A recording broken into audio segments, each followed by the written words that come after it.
Oke, bismillah. Assalamualaikum warahmatullahi wabarakatuh. Ada problem yang dihadapi manusia dalam hidupnya. Problem paling dasar dan ini paling mudah dipahami. Tadi kan manusia itu ingin transenden, ingin melepaskan diri dari kebinatangannya. Ingin bebas menata hidupnya, mengkonstruksi dunia ini versinya.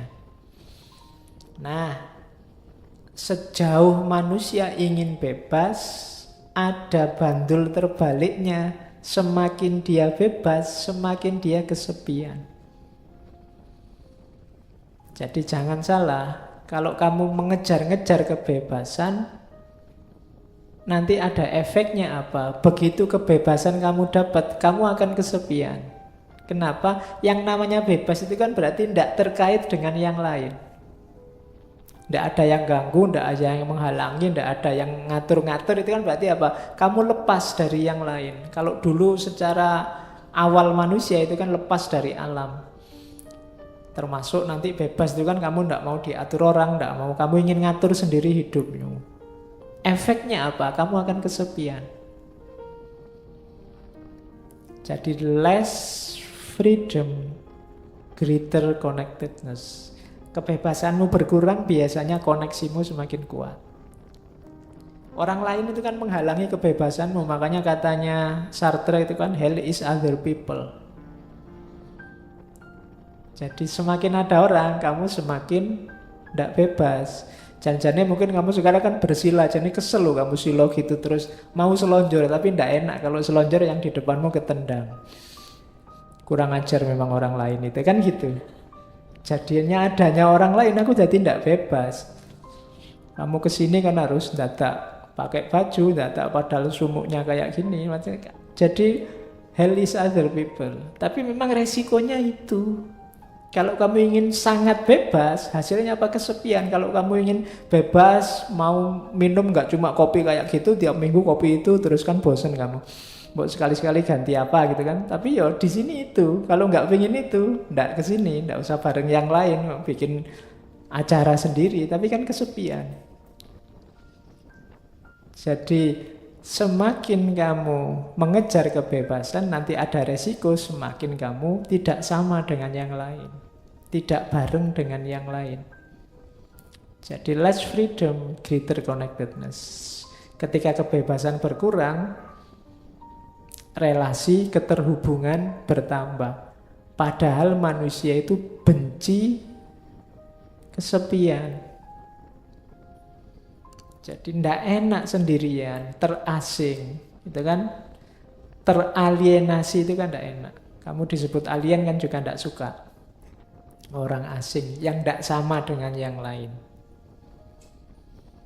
Nah, situasi terasing ini biasanya orang milih satu di antara dua alternatif. Oke, gimana caranya? Saya tetap terhubung dengan yang lain, tapi kebebasannya tidak hilang. Itu nanti dirumuskan di konsep ketika dia ngomong tentang cinta.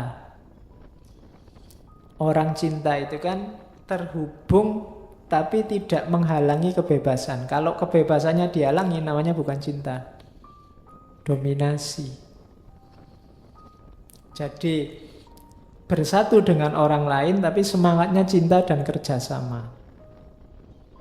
Jadi bareng-bareng untuk enak bersama. Tidak saling ngatur. Misalnya, lu ini kalau mau enak bersama kan bisa disepakati bareng-bareng. Oke, sekarang ngaji boleh selonjor, jadi jaraknya agak jauh biar ya ketika yang belakang selonjor, yang depan tidak ketendang. Itu kan bareng-bareng. Itu namanya semangat cinta dan kerjasama. Atau biasanya alternatif kedua, orang yang takut kesepian, takut terasing, takut jauh dari orang banyak, itu ngambil jalan kedua. Membunuh kebebasannya, patuh saja dengan situasi sosial di sekelilingnya. Apakah itu penguasa, apakah itu masyarakat. Sudahlah, manut saja. Tidak bebas juga tidak apa-apa, yang penting temannya banyak. Ini jalan kedua biasanya yang ditempuh. Jalan pertama agak berat tapi enak, kamu tidak kehilangan kebebasan. Jalan kedua, ya kamu akan kehilangan kebebasanmu, tapi resikonya ya kamu temannya banyak. Jadi koneksimu, relasimu luas. Resikonya kehilangan kebebasan. Orang tinggal milih mau pilihan yang pertama apa pilihan yang kedua. Karena sepi itu ndak enak, terasing itu ndak enak. Terus, nah, secara lebih detail nanti yang kedua tadi, biasanya orang melakukan 3 hal. Ini yang lari dari kebebasan tadi. Jadi jalan pertama orang lari dari kebebasan itu adalah jalan otoritarianisme. Jadi otoritarianisme itu berarti orang melepaskan kebebasannya, bergabung dengan orang lain di luar dirinya untuk hal-hal yang ingin dia peroleh. Kita sering menyebutnya otoriter. Nah, lari dari kebebasan itu, kebebasanmu dibuang, kamu ikut aturannya orang lain. Itu struktur ini namanya struktur otoriter. Bentuknya 2, masokisme dan sadisme. Masokisme itu kalian yang inferior, kalau sadisme itu kalian yang superior. Struktur yang superior inferior ini sebenarnya struktur yang tidak sehat, struktur yang tidak setara. Di situ ada otoritarianisme.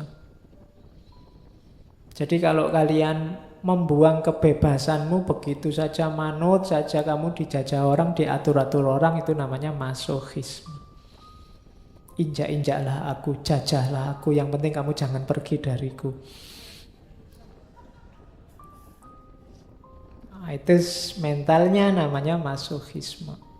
Maki-makilah aku, sakiti aku, ndak apa-apa, yang penting jangan jauh-jauh dariku. Itu masokisme. Kalau yang kedua, untuk orang agar tetap bersamamu, kamu berperilaku sadisme. Biasanya ini yang punya kekuasaan, menguasai yang lain, membuat orang lain tergantung. Kamu jangan begitu ya, kalau kamu begitu tak tinggal loh. Nah, itu gaya yang kedua. Jangan lakukan itu, kalau kamu lakukan itu lebih baik kita putus saja. Itu terus orang kan jadi tergantung padamu. Biar tidak otoriter, putus ya wis ora apa-apa. Nah, itu berarti kamu keluar dari struktur yang otoriter.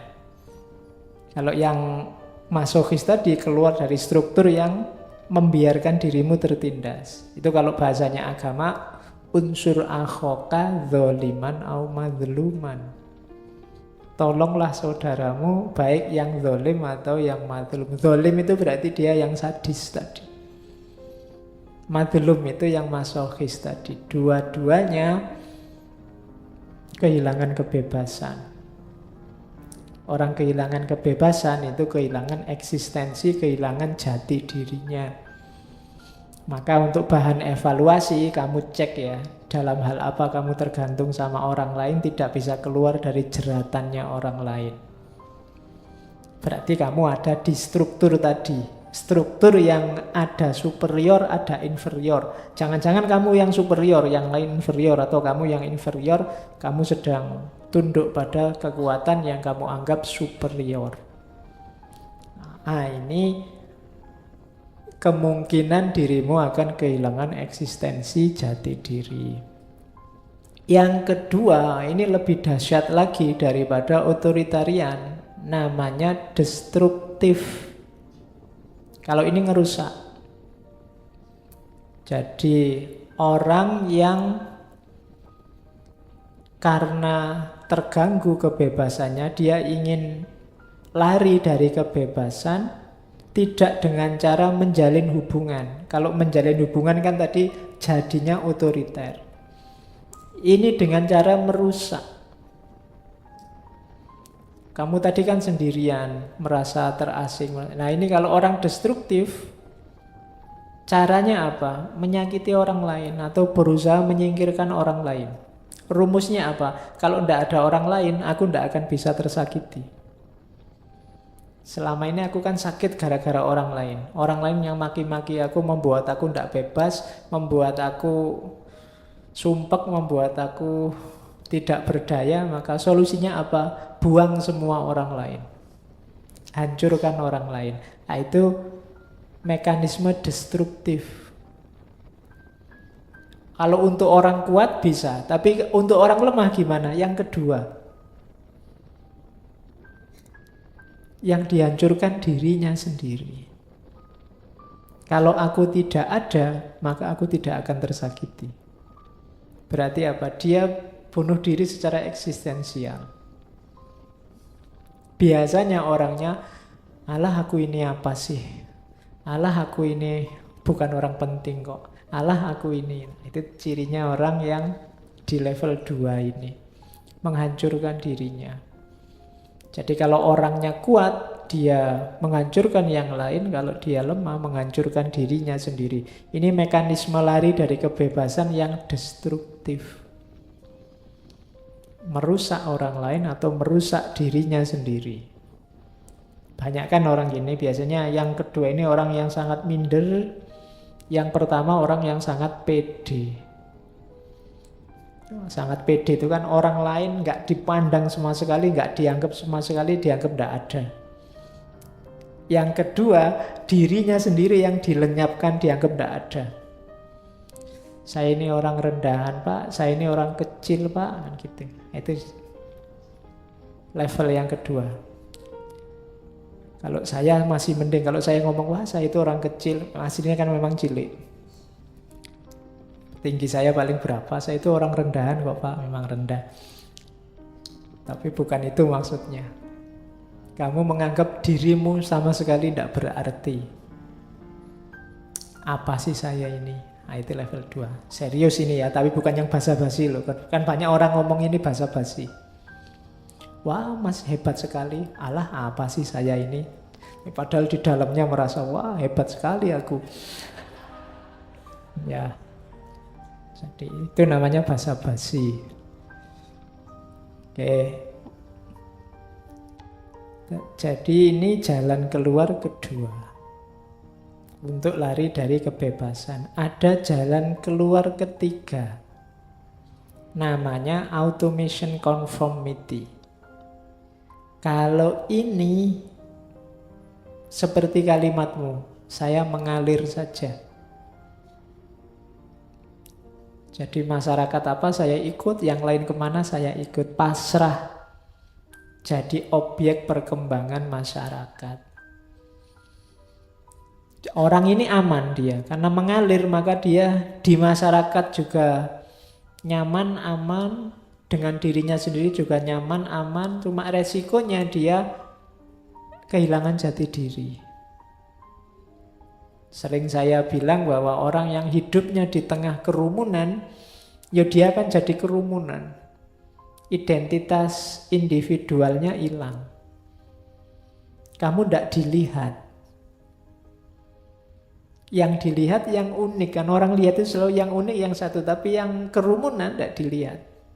Kamu ikut demo apa bareng-bareng itu kan kamu tidak dilihat, yang dilihat ya kerumunannya, kamunya hilang.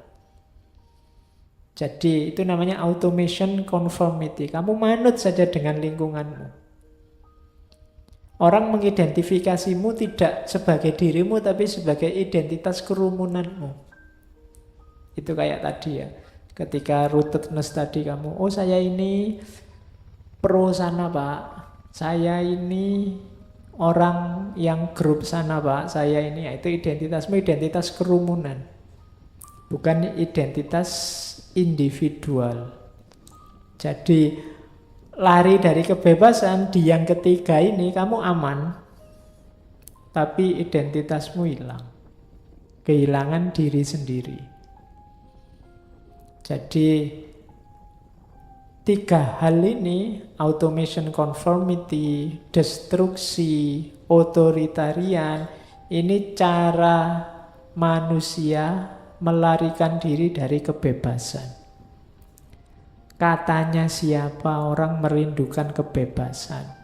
Dalam kenyataannya banyak orang justru lari dari kebebasan.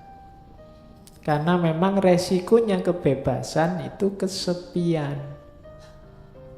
Kamu jadi orang yang sendirian. Cuma orang unik itu ya orang yang diingat.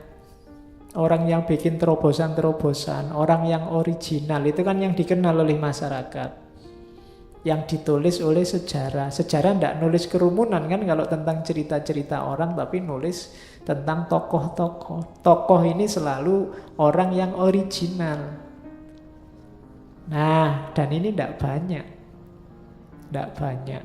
Maka kalau kalian ingin jadi sesuatu yang dicatat oleh sejarah, jangan lari dari kebebasan. Jadikan dirimu unik. Nah, itu maunya From.